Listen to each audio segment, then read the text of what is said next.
मेरे प्यारे दोस्तों, स्वागत है आपका हमारे इस चैनल में। तो मैं आपकी जानकारी के लिए बता दूं कि जो भी छात्र भारत से बाहर जाकर विदेशों में अपनी पढ़ाई पूरी करना चाहते हैं, पढ़ाई पूरा करने का सपना देखते हैं कि वह विदेशों में जाकर अपनी पढ़ाई पूरी करेंगे, तो उनके लिए कहीं ना कहीं यह निराशा की बात है। हालांकि यह भारत के ही नहीं, लगभग सभी अंतर्राष्ट्रीय छात्रों के लिए बहुत ही निराशा की बात है जो इन दो देशों में जाकर अपनी पढ़ाई पूरी करना चाहते हैं। तो 2025 में इन दो देशों ने प्रतिबंध लगा दिया है इस बार, और सीटें भी, छात्रों की सीटें भी घटा दी है प्रवेश की, जो पहले बहुत ज़्यादा हुआ करती थी। तो आइए हम विस्तार से समझते हैं। तो मैं आपको बता दूं कि उन सभी छात्रों के लिए बहुत ही निराशा की बात है जो अपना अपना देश छोड़कर ऑस्ट्रेलिया और कनाडा जैसे देशों में जाकर प्रवेश लेते हैं। हालांकि इन दो देशों ने अपनी अपनी समस्याओं के कारण, बढ़ती जनसंख्या की वजह से कुछ नई नीतियां लागू की हैं, कुछ नई नीतियों की घोषणा की है ताकि इनके देश में जनसंख्या की वृद्धि कम हो। हालांकि इन दो देशों ने अपनी अपनी नीतियों का घोषणा किया है जिससे प्रवासी छात्रों पर इसका प्रभाव काफ़ी ज़्यादा पड़ेगा और उन छात्रों को काफ़ी समस्याएं भी हो सकती हैं। तो हम दोनों देशों की नीतियों पर और घोषणाओं पर बारी बारी से बात करते हैं। तो हम दोनों देशों की जो नीतियां हैं और उन्होंने जो घोषणाएं की हैं उन पर बारी बारी से बात करेंगे और आपको जानकारी भी देंगे। तब तक के लिए आप मेरे चैनल को सब्सक्राइब कर लीजिए और वीडियो के अंत तक बने रहिए, क्योंकि यह जानकारी आपके लिए बहुत ही महत्वपूर्ण हो सकती है। तो हम अपने टॉपिक पर चलते हैं और कनाडा ने क्या नीतियां बनाई हैं उस पर कुछ हम आपके बीच साझा करें। कनाडा की नई नीतियों में कहा गया है कि अस्थायी निवास नामांकन की संख्या में 25% की कमी कर रहा है और जो अध्ययन की परमिट अवधि होती है उसको भी सीमित कर रहा है। और कनाडा अपने यहाँ अस्थायी विदेशी श्रमिकों की संख्या को भी कम कर रहा है। अब सवाल यह उठता है कि क्या कनाडा अप्रवासी छात्रों एवं विदेशी छात्रों और विदेशी श्रमिकों के भविष्य को अंधकार में डाल रहा है?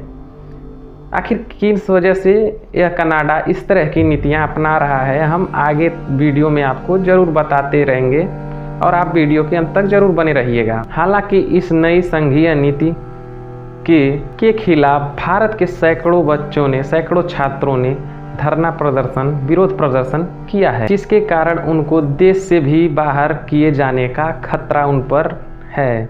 कई अंतर्राष्ट्रीय छात्र, विशेषकर भारत के छात्र जो अपने भविष्य को, अपने शिक्षा प्रणाली को बेहतरीन बनाने के लिए विदेशों में पढ़ाई करने के लिए, विदेशों में पढ़ाई पूरी करने का सपना देख रहे हैं, उनके लिए कहीं ना कहीं यह बहुत ही निराशा की बात है। इस नई नीति में किए गए परिवर्तनों की घोषणा से 70,000 से अधिक स्नातक छात्रों का भविष्य अंधेरी कोठरी में बंद हो गया है। और अचानक से नीति परिवर्तन होने की वजह से कनाडा के प्रिंस एडवर्ड आइलैंड प्रांत में भारतीय छात्रों ने विधानसभा के सामने इस नई नीति का विरोध किया है। ओंटारियो, मैनिटोबा और ब्रिटिश कोलंबिया में भी इस प्रकार का विरोध देखा गया है। इस नीति में हुए बदलाव का कारण पिछले कुछ सालों में कनाडा की जनसंख्या में तेज वृद्धि से हुआ है। संघीय डेटा के अनुसार कहा जा रहा है कि पिछले साल कनाडा में जनसंख्या वृद्धि का लगभग 97% हिस्सा अप्रवासन लोगों के कारण। छात्र वकालत समूह नौजवान स्पोर्ट निधि के प्रतिनिधियों ने चेतावनी दी है कि इस वर्ष जब उनके वर्क परमिट की अवधि समाप्त हो जाएगी तो स्नातकों को निर्वासित किए जाने का खतरा उन पर है। स्थानीय आवास और नौकरियों के संकट के बीच प्रधानमंत्री जस्टिन ट्रूडो की सरकार पर अस्थायी निवासियों की जनसंख्या कम करने का दबाव है। इसलिए कनाडा अपने यहाँ अस्थायी विदेशी श्रमिकों की संख्या को कम कर रहा है, जिसमें 2022 में कार्यक्रम का विस्तार करने का उसका निर्णय पलट गया। यह कार्यक्रम अप्रवासियों को देश में अल्प अवधि पर यानी कम समय के आधार पर काम करने की अनुमति देता है, जिसका उद्देश्य है कि श्रम के कमी को पूरा करना।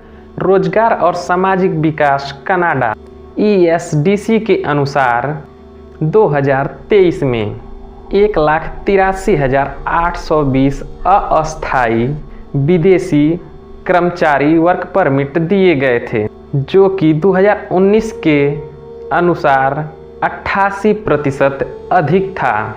ESDC ने सोमवार को प्रतिभाशाली श्रमिकों को काम पर रखने से बचने के लिए उनकी आलोचना की। इस नए बदलाव के तहत जहां पर बेरोजगारी 6% या उससे भी अधिक है। हालांकि जस्टिन ट्रूडो ने सोमवार को संवाददाताओं से कहा है कि जैसे जैसे हम आगे बढ़ेंगे, कनाडा ऐसा स्थान बना रहेगा जो अप्रवासन यानी विदेशियों के लिए अपने समर्थन में सकारात्मक रहेगा और यह सुनिश्चित करते हैं कि कनाडा में आने वाले प्रत्येक व्यक्ति के लिए सफलता का मार्ग खुलेगा और उसमें भी उनकी जिम्मेदारी होगी। हालांकि वकालत समूह इंटरनेशनल सिख इस बात पर जोर दिया है कि मौजूदा रोजगार और आवास संबंधी समस्याएं अंतर्राष्ट्रीय छात्रों के प्रवासन का कारण नहीं, बल्कि व्यापक नीतिगत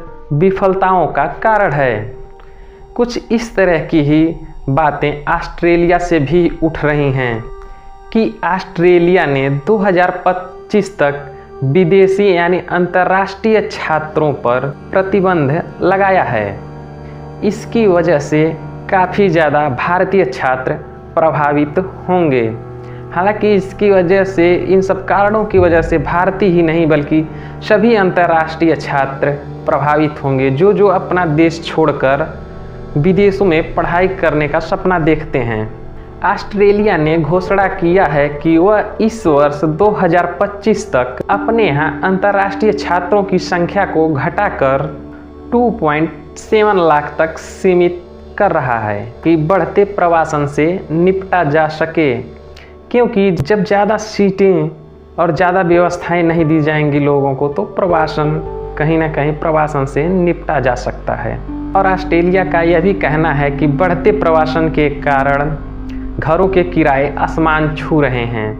ऑस्ट्रेलिया के शिक्षा मंत्री जेसन क्लेयर ने 28 अगस्त को व्यावसायिक शिक्षा और प्रशिक्षण का भी पाठ्यक्रम इसमें शामिल है। ऑस्ट्रेलिया ने इस कदम से उच्च शिक्षा के लिए विदेश जाने के लिए भारतीय छात्रों पर इसका काफ़ी प्रभाव पड़ेगा। हालांकि इसका विशेषकर प्रभाव पंजाब के छात्रों पर पड़ेगा, क्योंकि इन जगहों पर पंजाब के छात्रों की अधिक संख्या बताई जा रही है।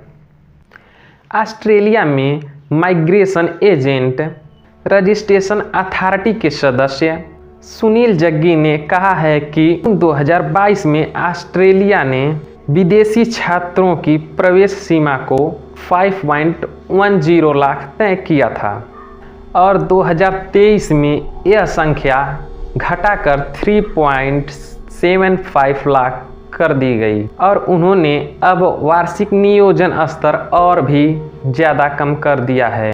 यह स्तर सभी अंतर्राष्ट्रीय छात्रों के लिए अलग अलग विश्वविद्यालयों को दिए गए हैं। केवल भारतीय छात्रों के लिए विश्वविद्यालय पहले देशवार और राज्यवार कोटा वितरित करेंगे और जो छात्र फरवरी में प्रवेश लेने के लिए तैयारी कर रहे थे, इस घोषणा से कहीं ना कहीं उनके सपनों पर पानी फिर गया है।